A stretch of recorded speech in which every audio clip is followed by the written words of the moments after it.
Thus far in this series, we have considered President Barack Obama's new strategy for Pakistan and Afghanistan, and have demonstrated that upon analysis, it is a challenging and complex mission that requires defeating Al-Qaeda, the Taliban, the Pashtuns, and ensuring stability in Afghanistan by creating a Western-style democratic government. In this and the next segment, I will consider whether the mission is achievable and whether it is just and moral.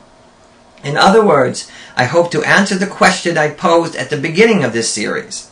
Is Afghanistan the good war? Let's begin by discussing some economic considerations. The occupation and wars in Afghanistan, Iraq, and Pakistan are the first significant wars we have ever fought where we haven't raised taxes.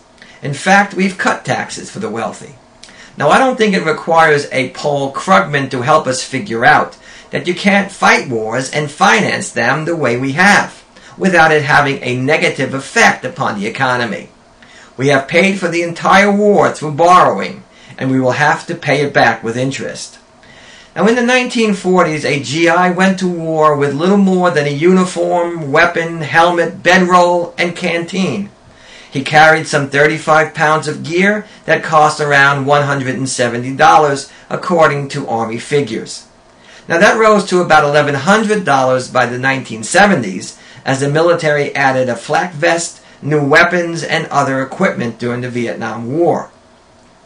Now today, soldiers pack more than 80 items, weighing some 75 pounds, at a cost of about $60,000 per person. With the increased troop level by the end of the year, the occupation of Afghanistan will be costing around $4 billion a month.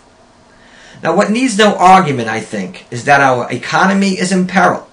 What should also be apparent, I believe, is that to separate our economic crisis from our war policy is a mistake.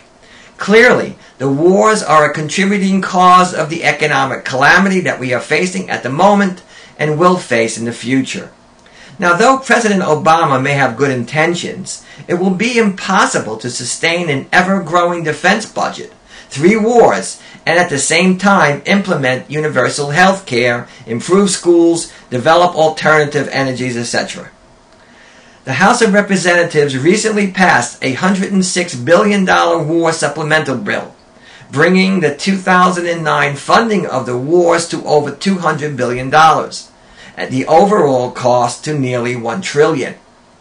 Despite the fact that even General Petraeus has noted that counterinsurgency doctrine should include 80% non-military and 20% military, only 10% of the supplemental funding goes to developmental assistance. The rest, 90%, goes to the military effort. Now, this funding is, by the way, in addition to the $534 billion military budget the Obama administration recently unveiled, an increase over the last Bush administration military budget from 2008. One thing that remains constant in all this, I think, is that we are feeding the appetite of the military-industrial complex, the illicit merger of the armaments industry and the Pentagon. Until the latest of our world conflicts, the United States had no armaments industry. American makers of plowshares could, with time and as required, make swords as well. But we can no longer risk emergency improvisation of national defense. We have been compelled to create a permanent armaments industry of vast proportions. Added to this, 3.5 million men and women are directly engaged in the defense establishment. Now, this conjunction of an immense military establishment and a large arms industry is new in the American experience. The total influence, economic, political, even spiritual, is felt in every city, every state house, every office of the federal government. We recognize the imperative need for this development. Yet we must not fail to comprehend its grave implications. Our toil, resources, and livelihood are all involved. So is the very structure of our society. In the councils of government, we must guard against the acquisition of unwarranted influence, whether sought or unsought, by the military-industrial complex. During his farewell address, President Dwight D. Eisenhower, not by any stretch of the imagination a pacifist, offered America this very profound and utterly strident warning regarding the veritable takeover of America by the military-industrial complex. We have come to realize, I think, how prescient Eisenhower's warning would be. Afghanistan is already being referred to as the Long War, and is the second most expensive conflict in American history, trailing only World War II. The trade-offs for our militarism are stark: bombs or unemployment insurance for people who have lost their jobs, billions for Halliburton and Blackwater, or help for people on the verge of losing their homes, a fleet of new stealth F-22 fighters, or health care for millions.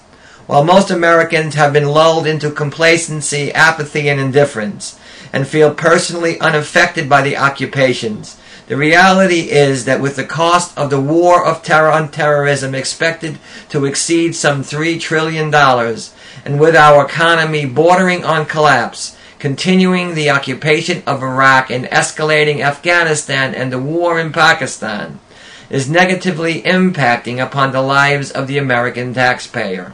Put simply, not only is it not making Americans safe, it is economic suicide.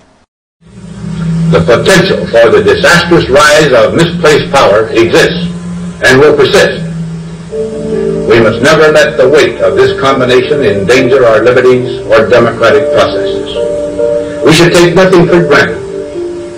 Only an alert and knowledgeable citizenry can compel the proper meshing of the huge industrial and military machinery of defense with our peaceful methods and goals, so that security and liberty may prosper together.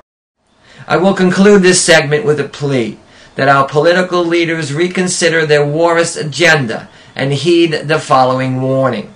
And I quote, "All that we have to do is to send 2 mujahideen to the farthest point east to raise a piece of cloth on which is written Al-Qaeda, in order to make the generals race there, to cause America to suffer human, economic, and political losses without their achieving anything of note other than some benefit for their private corporations. We are continuing this policy in bleeding America to the point of bankruptcy, Allah willing, and nothing is too great for Allah." End of quote. Osama bin Laden.